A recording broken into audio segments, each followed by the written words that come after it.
Bismillahirrahmanirrahim. Assalamualaikum dear students. I am Mohammad Sardian back with another video. आज की video में आज से हम अपने सबसे पहले आपको बताता चलूं कि हम अपने रिव्यू लेक्चर्स शुरू कर रहे हैं किस सब्जेक्ट के ऊपर, बायोलॉजी के ऊपर। बायोलॉजी के ऊपर रिव्यू लेक्चर्स का मतलब है कि हम फेडरल की लाइंस को भी बीच में से देखेंगे और पीटीपी की लाइंस को भी देखेंगे और मैं आपको ये बताऊंगा इनमें से एमसीक्यूज बनता कैसे एग्जामिनर इनमें से एमसीक्यूज बनाते हैं। तो आज का जो हमारा यूनिट नंबर 1 है उसका नाम है बायोडाइवर्सिटी या वैरायटी ऑफ लाइफ। इस चैप्टर में मेनली हम वायरसेस को डिस्कस करते हैं। तो आइए शुरू करते हैं। सबसे पहले बच्चों, अगर आपसे पूछा जाए कि study of viruses can be, तो आप इसका क्या जवाब देंगे? It can be biology, microbiology, parasitology या ऑल ऑफ दीस। इसको जरा इधर पॉज करके आप देखें कि इसको आप क्या समझेंगे। आप मैं बताऊंगा biology, microbiology, parasitology, all of these. इसमें से आप जिसको क्लिक करेंगे ना वो ये वाला होगा, बायोलॉजी। आप कहेंगे स्टडी ऑफ वायरसेस, बायोलॉजी तो कोई तो कहते हैं, मगर बच्चों ऐसा बिल्कुल भी नहीं है। चारों ऑप्शंस आपने सही तरह देखने हैं और उनका मीनिंग अंडरस्टैंड करने की कोशिश करनी है। मैं आपको बताता हूं, अगर तो स्टेटमेंट में कहता study of viruses precisely can be, study of viruses precisely can be. अच्छा, तो अगर प्रिसाइजली हो या वो पूछे एक्यूरेटली, फिर आप कहेंगे ना बायोलॉजी, क्योंकि बायोलॉजी में सिर्फ और सिर्फ स्टडी ऑफ वायरसेस है। मगर माइक्रोबायोलॉजी में सारे माइक्रो ऑर्गेनिजम्स, मसलन बैक्टीरिया भी, वायरसेस भी और दूसरे जो माइक्रो ऑर्गेनिजम्स हैं वो भी आ जाते हैं। तो यानी कि अगर वो कहेगा स्टडी ऑफ वायरसेस, अब वायरसेस जो है वो पैरासाइट्स भी हैं, वो भी आपको पता है कि वायरसेस ऑब्लिगेट इंट्रासेलुलर पैरासाइट्स हैं। तो हम इसका जवाब क्या देंगे? इसका जवाब फिर वायरोलॉजी तो नहीं ना हुआ बच्चों, इसका जवाब तो हुआ फिर ऑल ऑफ दीस, वायरोलॉजी भी, माइक्रोबायोलॉजी भी, पैरासिटोलॉजी। सबसे पहली बात, वायरसेस का पता कैसे चला? असल में ना पोर्सलीन के फिल्टर्स यूज होते थे बैक्टीरिया से फिल्टर करने के लिए। किसी भी जो डिजीज का वो फिल्ट्रेट होता था, उसको अगर बैक्टीरिया से फिल्टर करना होता था तो पोर्सलीन फिल्टर से उसको गुजारा जाता था। तो जो बैक्टीरिया होते थे वो ज्यादा हो जाते थे। पोर्सलीन फिल्टर्स का जो साइज था वो होता था 100 to 1000 नैनोमीटर। मगर 1882 के अंदर देखा गया, जब चार्ल्स चैम्बरलैंड आया, उसने देखा कि रेबीज के जो एजेंट है ना, जो रेबीज कॉज करते हैं, वो पोर्सलीन फिल्टर्स के अंदर से गुजर जाते हैं, यानी कि वो फिल्टरेबल नहीं है, यानी कि उस पोर्सलीन फिल्टर से फिल्टरेबल नहीं है, वो उसके अंदर से भी गुजर जाते हैं जिसमें से बैक्टीरिया पास नहीं कर सकते। इससे पता चला कि कुछ ऐसे भी माइक्रो ऑर्गेनिजम्स हैं जिनका जो साइज है वो बैक्टीरिया से भी छोटा है। अब देखते हैं कि मीनिंग क्या है वायरस का। मीनिंग क्या है? वायरस लैटिन वर्ड वेनम से निकला है, जिसका मीनिंग है जी पॉइजनस फ्लूइड। ये आपकी पीटीवी के उसके जब जहां पे इंट्रोडक्शन ऑफ वायरसेस उसने दिया है, उसके स्टार्ट में उसने जो पैराग्राफ नंबर 2 है उस पे लिखा हुआ कि लैटिन वर्ड वेनम है, वेनम का मतलब है पॉइजनस फ्लूइड। एक तो ये एमसीक्यूज हो गया जी कि वायरस कौन सी जुबान का लफ्ज है या कहां से डिराइव्ड है, तो वेनम से डिराइव्ड है और लैटिन वर्ड का ये लैटिन वर्ड है ये वेनम, जिससे ये डिराइव्ड है वायरस। इसका मीनिंग क्या है जी पॉइजनस फ्लूइड। अगला जो सिलेबस में आपकी बुक के अंदर लिखा हुआ है, यानी कि पंजाब टेक्स्ट बुक बोर्ड में, उसने वैक्सीनेशन का प्रोसीजर लिखा। अच्छा, तो बच्चों हुआ क्या? 1796 के अंदर एडवर्ड जेनर उसने क्या किया कि उसने एक मिल्क मेड के हाथों के ऊपर से काउ पॉक्स के जरासीम लिए और उनको इनोकुलेट कर दिया एक बच्चे के अंदर जिसकी उम्र लगभग 8 साल थी। अब जब ये सारा प्रोसीजर उसने पीटीपी के बुक के पेज नंबर 1 पे लिखा हुआ है, जहां पे वो वायरस डिस्कस कर रहा है, ठीक हो गया। उसने जब ये किया कि उसको यानी कि वैक्सीनेट किया ये वीकली इनोकुलेशन से, तो रिजल्ट क्या हुआ? उसके अंदर पॉक्स वायरस के लिए उसके अंदर इम्यूनिटी पैदा हो गई पॉक्स वायरस के अगेंस्ट, ठीक हो गया। उसने कैसे फाइंड किया? उसने जब पॉक्स वायरस इंट्रोड्यूस किए ना उसके अंदर, बच्चे के अंदर अप्रोक्सीमेटली 6 वीक्स के बाद, तो उसने देखा कि जो बच्चा था उसके अंदर इम्यूनिटी आ गई अगेंस्ट पॉक्स वायरस। और इनोकुलेशन किस चीज की थी? काउ पॉक्स वायरस की थी, और वो पॉक्स वायरस के अगेंस्ट उसके अंदर इम्यूनिटी आ गई, ठीक हो गया। एडवर्ड जेनर ने 23 पर्सन्स को सक्सेसफुली वैक्सीनेट किया इस प्रोसेस के जरिए।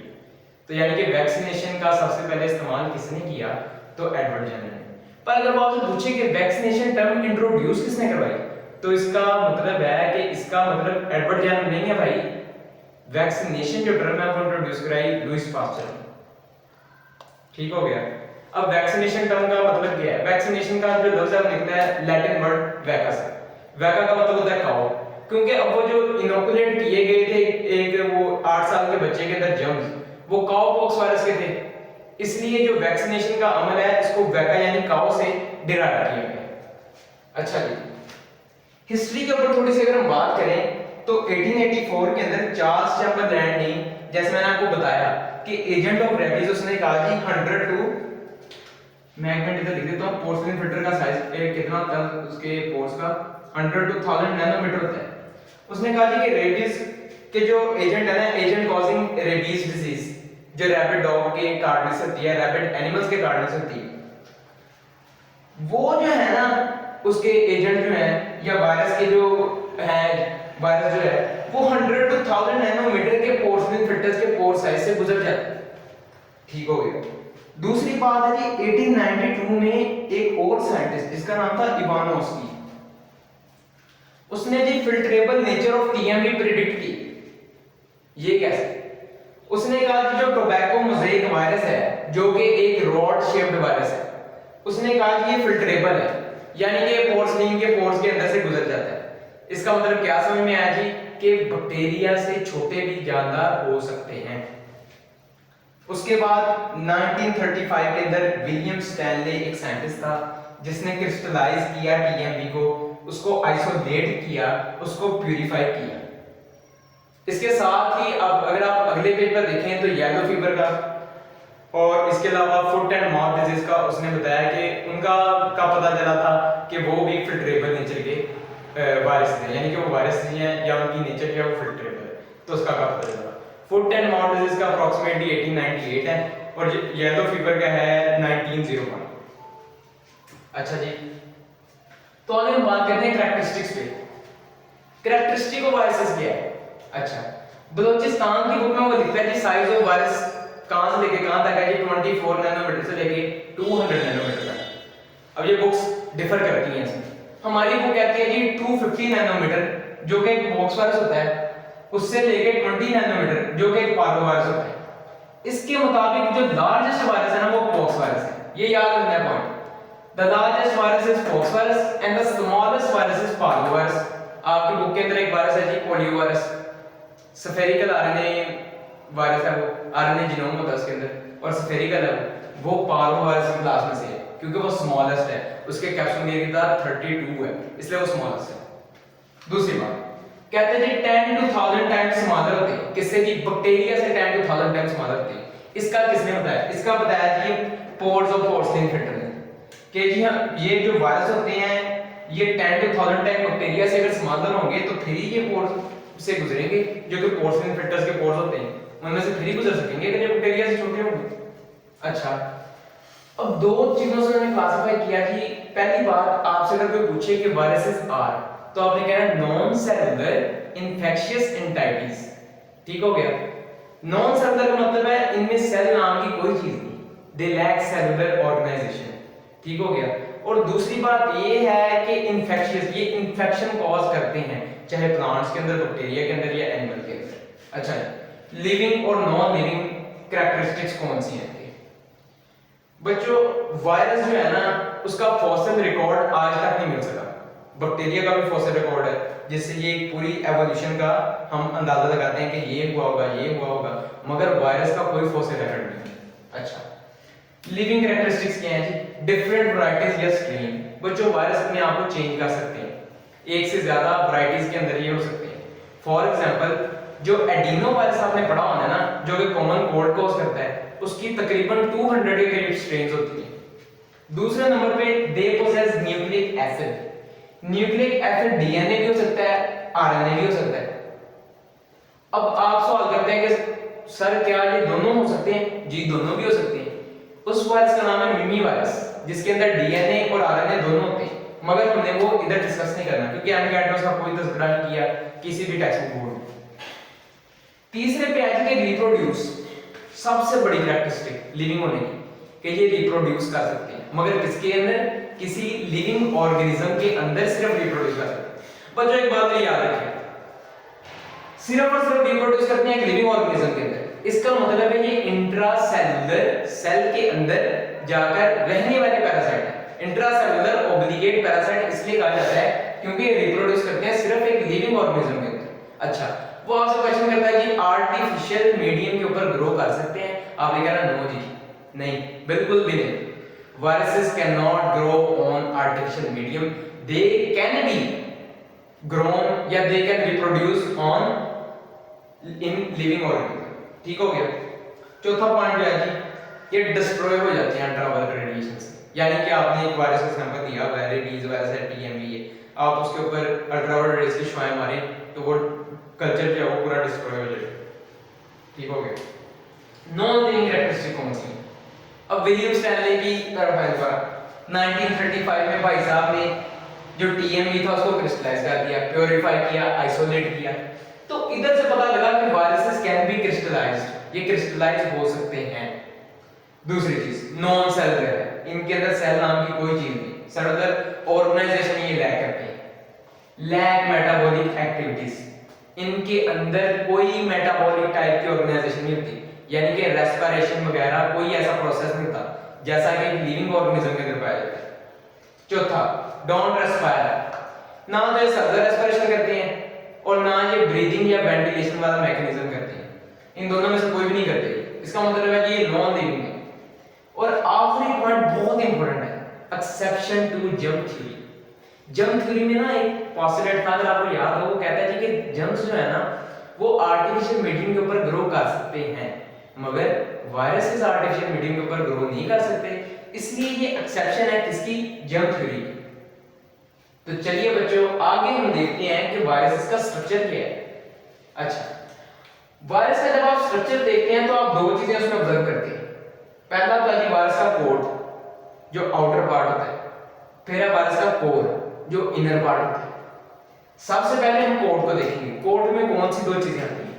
कोट में एक तो वायरस का आता है एनवेलप, किसी में हो भी सकता है किसी में नहीं भी हो सकता, जिनमें होता है उनको हम इनवेलप्ड वायरसेस कहते हैं।